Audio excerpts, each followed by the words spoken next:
Magandang umaga. Ang isang salita mula sa Ebanghelyo ni Lucas na may kaugnayan sa ating inang nasa kalungkutan at ang mensahe ni Jesus para sa atin na kaniyang tagasunod. Sa Ebanghelyo ay makikita natin o makukuha natin ang pagdurusa. Sa simula pa lang, si Simeon na ang ating ina na si Maria ay mararanasan ang malalim na kalungkutan at isang tabak ng kirot ang tatalusan sa kanyang puso. Ito'y nagbabadya ng pagdurusa na dinanas ng ating mahal na ina. Siya ay nasa kalungkutan sa kanyang buhay, lalo na sa pagpapako kay Jesus. Ang salitang pagdurusa ay nagpapahiwatig ng pisikal, emosyonal at spiritual na hirap ni Jesus, ni Maria, at ng kaniyang mga tagasunod.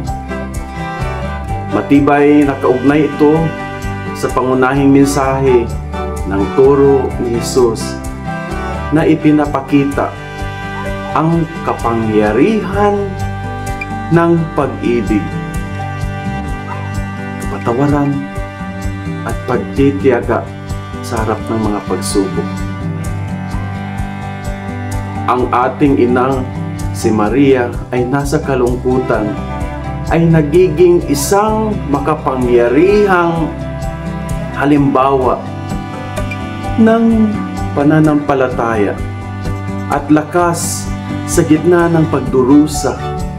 Siya ay nagpapakita ng kakayahang magtiis sa kahirapan na may matatag na tiwala sa plano ng Diyos. Ito po'y napakahalagang halimbawa na masundan natin. Bilang tagasunod ni Jesus, tayo ay maaaring magkuha ng inspirasyon mula sa kaniyang halimbawa at masiguro na kahit sa panahon ng kabiguan, pagsubok, ang ating pagdurusa ay may kabuluhan at layunin kapag ito'y pinagsama-sama ng banal na pagdurusa ni Kristo at ni Maria.